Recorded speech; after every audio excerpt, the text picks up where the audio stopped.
So I didn't get into homesteading to feel like I'm constantly behind. I don't feel healthy mentally, physically, spiritually. I didn't get into homesteading for those reasons. And which is why I'm very protective of my time and my energy. And I want to share with you what I've been going through lately that has caused me to leave social media and to really reflect on my life and what I want to do with the rest of my life. This is the Homesteading for Beginners podcast, and I'm Mona Weathers, your host. If you are desiring to start a homestead, or if you already have started your homestead and you just want it to be sustainable and long lasting, then this is the podcast for you. If you are listening to this podcast on an audio player, like a podcast player, I have a video version of this as well, which is why my frequency of episodes have slowed down, is because I'm trying to do video as well. But there are other reasons as well. The summer was really kind of rough for me. It was just a lot of changes happening, a lot of emotions happening. And I just decided to slow down a little bit even more. So that's why if you are a regular listener or watcher of my podcast, you may have noticed I've slowed down some, but I plan to get back into it. And this is the first video of me getting back into it. And I'm really excited about the future, but I wanted to talk about what I had to go through to get to the point where I'm at right now, which is getting rid of social media and taking time more for my emotional health and things like that, but also remaining true to my homesteading. I want to homestead. I want to have the slower life. And as I've said before in this podcast, slow living is really not about going slow. It's about choosing to do things that take more time. So when you choose to do things that take more time, you automatically become slower paced, because things that take more time generally have their way of going. You can't rush it. Like, you can't rush the things that take more time, right? So I first of all, I'll tell you what has happened this last couple of months. My daughter, if you're a longtime listener, you know that my daughter and her family came to live with us. And so we instantly became a family of 8. And then she had my youngest grandchild while she was living here. So we became a family of 9, or a household of 9. So she had her family downstairs in our basement apartment, and the three, my husband, my daughter, and I, were up here, but we shared a lot of the house. So we shared the upstairs. Sometimes they would come hang out up here, or there wasn't really a full kitchen down in the basement apartment, so she would cook here, they would cook here, and in the kitchen. So it was like a community house. It was a wonderful time. I loved getting to know my grandkids, who I hadn't at that point really known very well when they came, because they were living in Mexico. I was just so thankful to have them here and to get to know my daughter more as a mother, and to get to know my son-in-law more, and to get to know my grandkids, which has been wonderful. Well, they recently moved to their own house, which I am so thrilled about for them, because I know it was really difficult for my daughter to share a space with another person, especially her mom. So it was hard. She wasn't able to have her own nest, and now she's able to. So they don't live too far away, which is wonderful. It's about 20-minute drive, and they have a nice little house with almost 3/4 of an acre. So they have a really nice space, and I'm so excited. But that's a big change. I have decided to allow my emotions to catch up with me, and not just kind of rush through this change in my life. Happy and sad. Like, I'm happy to have my space again. I'm happy to have, you know, quiet, a little bit of quiet. I do miss sometimes the chaos of the kids, but I'm happy to have my space again and that sort of thing. But I'm also sad that they are gone. Like I don't see them every day like I used to. So I'm just allowing myself to process all that. And so that's one thing that changed. The next thing,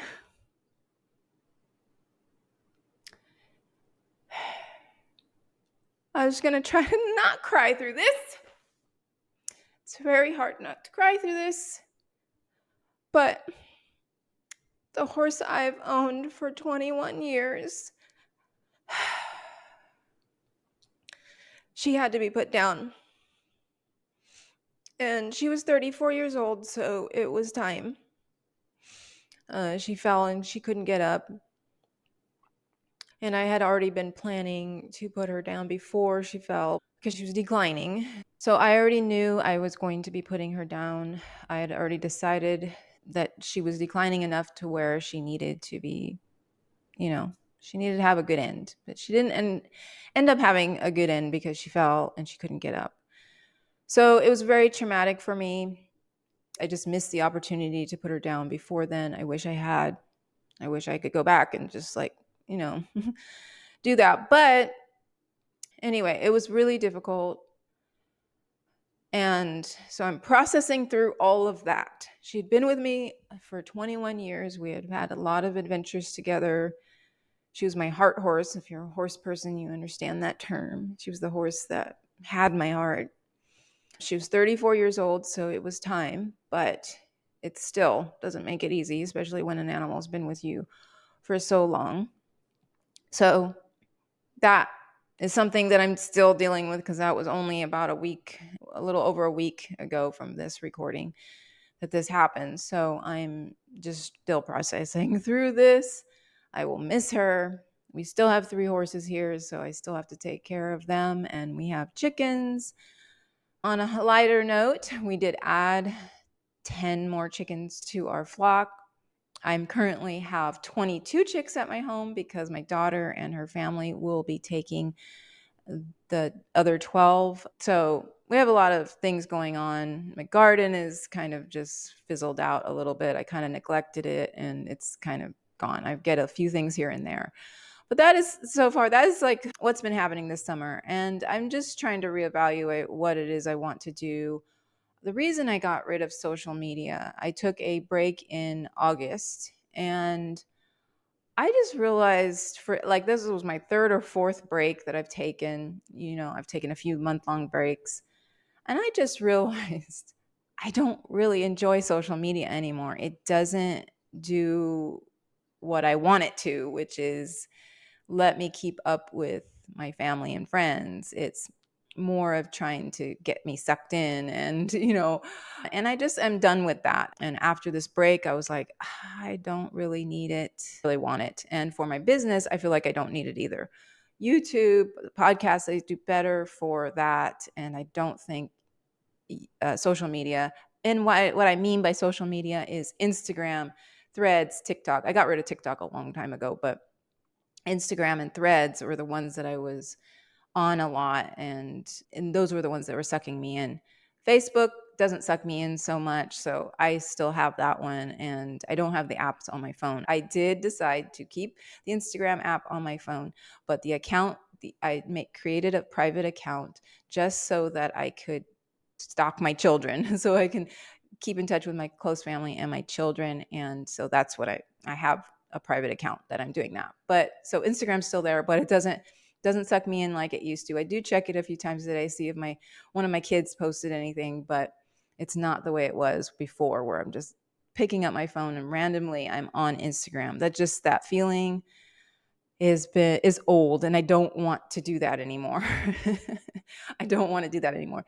And let me tell you, if you are a millennial or a Gen Zer and you're homesteading and you want to be a homesteader, there was a time when that feeling was not there. That feeling of picking up your phone to do stuff. And if you're a millennial, you may remember as a kid. I don't know if Gen Zers really remember much of not having this attachment, But there was, I homesteaded, most of my homesteading life was without social media. And I miss that. I miss being able to just not have that feeling of, oh, I'm missing out on something. I need to be stimulated with this. I used to get bored, and I used to say, I need to pick up a hobby or pick up one of the things that I've already started, like a project that I've started. I used to go spend more time with my horses, and I used to do, like there was things that I filled in that time that we spend on social media with other things. And that's why I'm like, I want to get back to that time. I don't want this feeling anymore that I'm like just automatically picking up my phone and ending up on the social media app. They are designed to do that, and I get it. It used to not be that way. And I want to let you know that as soon as you go through a little bit of the detox from social media, you'll feel that like, oh, I haven't even thought about my phone all day. I don't bring my phone out for the most part to do chores and to do anything outside. And I try to leave the phone as much as I can away from me so that I don't feel like I need to pick it up and look at something randomly. I used to take it to do my chores and try to video and do this. Like, I don't do that anymore. I will have designated times to do that when the time comes for the next thing I'm going to tell you, which is I am going to start vlogging more.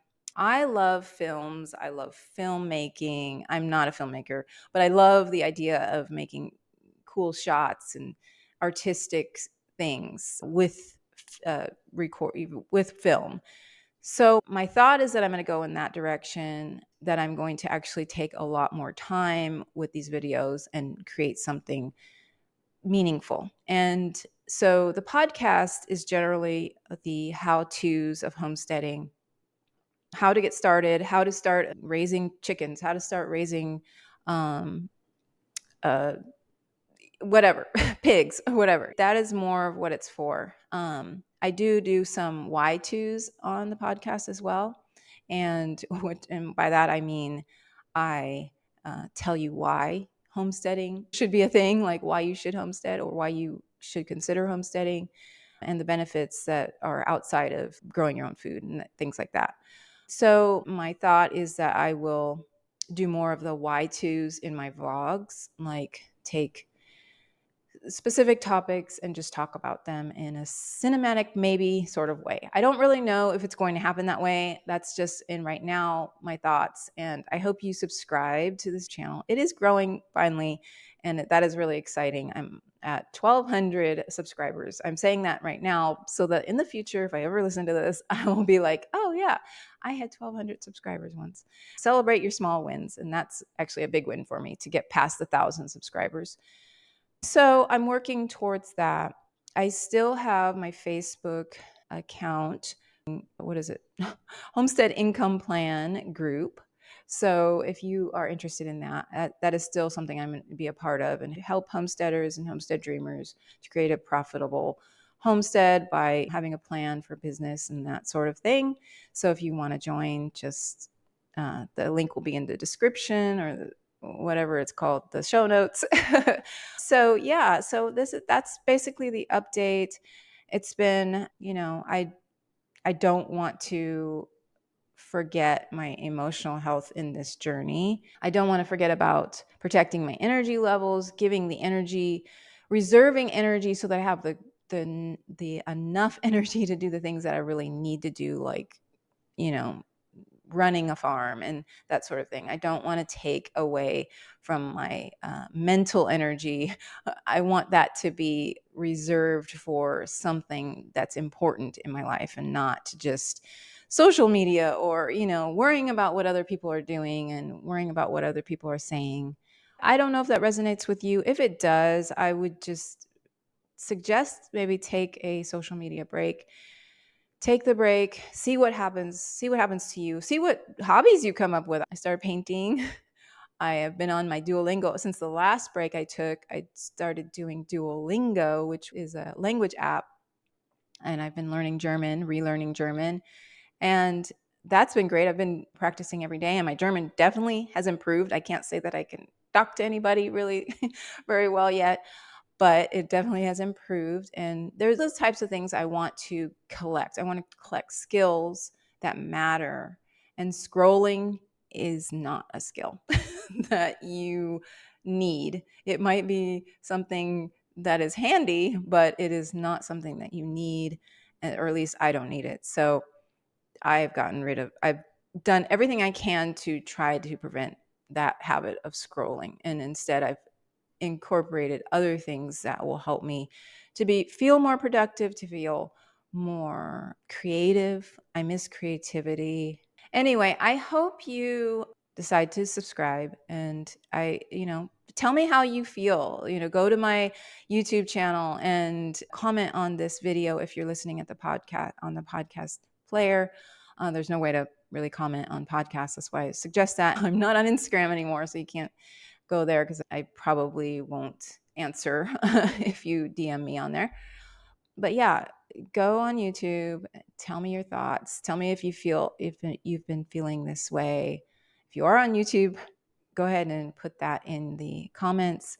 I would love to have this conversation with you and just to cheer you on if that's what you decide to do, or to maybe help you decide what it is. Because I know for everybody, it's a little different. Like for some people, just deleting the apps off the phone is enough. But for some people, it just takes a lot, all the way down to making your phone a dumb phone, which I watched a couple of those videos recently. Like, should I make my phone a dumb phone? Which, look that up and you'll know what I'm talking about. Make your smartphone a dumb phone. It's basically where you'd strip everything and just make it for calling and texting. But anyway, I've decided not to do that. But I have decided to just not be on social media and to just put more time and energy into this YouTube channel and into the podcast. So I hope you're having a wonderful day or night or whatever time you're listening to this or watching this. I hope you are really thriving. And if you're not, I hope I can cheer you on and encourage you to keep going and keep pursuing your dreams. And that is all.